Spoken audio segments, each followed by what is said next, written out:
வணக்கம். சுப்பிரமணியம் யோகாமணி சேனலுக்கு உங்களை அன்புடன் வரவேற்கிறேன். இன்றைக்கி சமையல் குறிப்பில் நம்ம பார்க்க போகிறது கேரட் ஹல்வா எப்படி செய்கிறேன்னு பார்க்கலாம் வாங்க. அனைவருக்கும் அன்பு வணக்கம். திருமதி சுப்பிரமணியம். சமையல் குறிப்பில் இன்றைக்கி நம்ம செய்ய போகிறது கேரட் ஹல்வா. அதுக்கு ஒரு உத்தேசமாக ஒரு கிலோ கேரட் எடுத்து வச்சுருக்கிறேன்.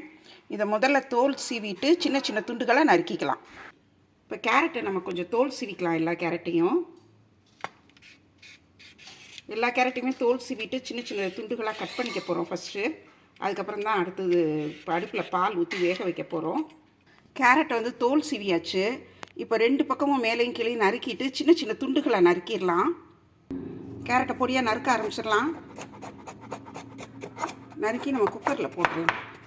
சும்மா ராவை நறுக்கினா போதும். கொஞ்சம் சின்ன சின்ன துண்டாக நறுக்கணுன்னா சீக்கிரம் ஆகிடும் இல்லையா? அதனால தான் கொஞ்சம் நம்ம சின்ன சின்ன துண்டுகளாக நறுக்கிறோம்.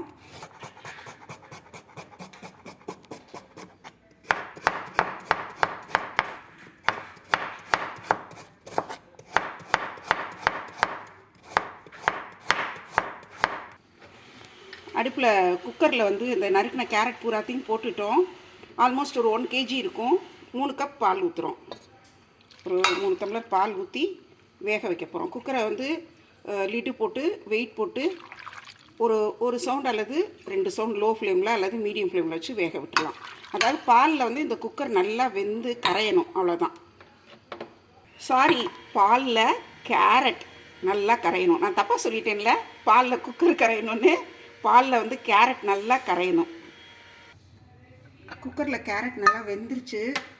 ப்ரெஷர் ரிலீஸ் ஆகிடுச்சு. இப்போ திறந்து பார்க்கலாம். வெந்திருக்குது. இப்போ நம்ம என்ன பண்ணணும்னா இதை நல்லா மசிச்சு விடணும்.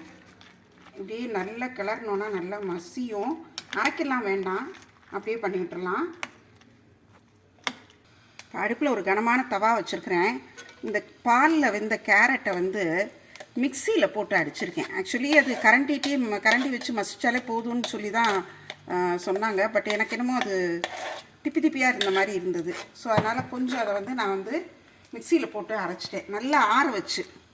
எப்போவுமே மிக்சியில் அரைக்கிறப்போ சூடானதாக அப்படியே போட்டு அரைக்காதீங்க. கண்டிப்பாக நல்லா ஆறினதுக்கப்புறம் பாதி மிக்சிக்கு போட்டு அரைச்சா போதும். இதை இப்போ இதில் போட்டுட்டு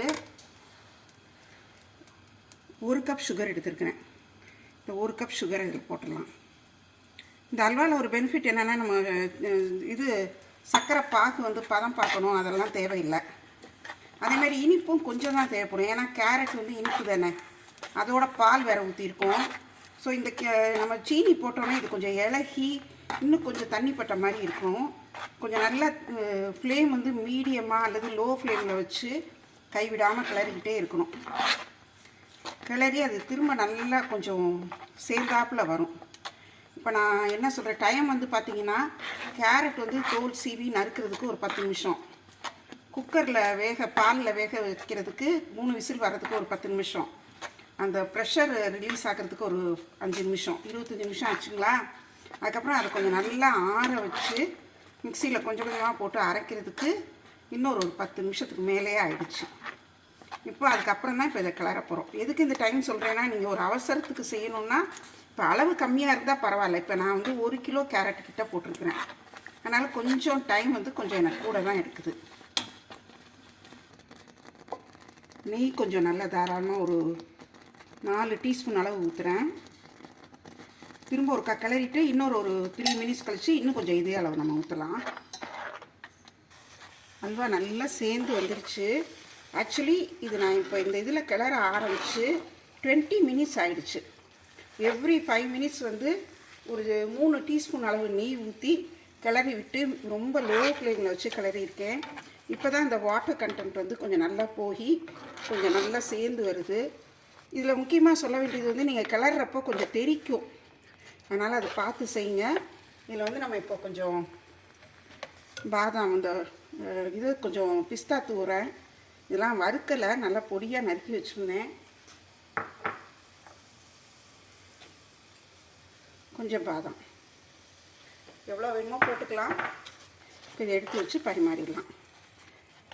இப்போ நான் சொல்ல டைம் என்ன சொல்ல வரேன்னா, இது கிட்டத்தட்ட எனக்கு 1 hour ஆச்சு. அருமையான கேரட் அல்வா தயாராகிடுச்சு. இதில் மெயின் வந்து என்ன சொல்லணும்னா, கேரட்டுங்கிறது ஒரு நல்ல சத்துள்ள ஒரு பொருள் தான். ப்ளஸ் நமக்கு வந்து இது வந்து சுகர் ரொம்ப கம்மியாகும், நெய்யும் ரொம்ப குறைவாக ஆகும். சுவையான கேரட் அல்வா தயாராகிடுச்சு. இந்த குறிப்பு உங்களுக்கு ரொம்ப பிடிச்சிருக்கும். செய்து பாருங்கள், எப்படி இருந்துச்சுன்னு சொல்லி உங்கள் ஃபீட்பேக் வந்து கமெண்ட்ஸில் சொல்லுங்கள். இந்த வீடியோவை லைக் பண்ணுங்கள், ஷேர் பண்ணுங்கள், எங்கள் யோகாமணி சேனலுக்கு சப்ஸ்கிரைப் பண்ணுங்கள். நன்றி, வணக்கம்.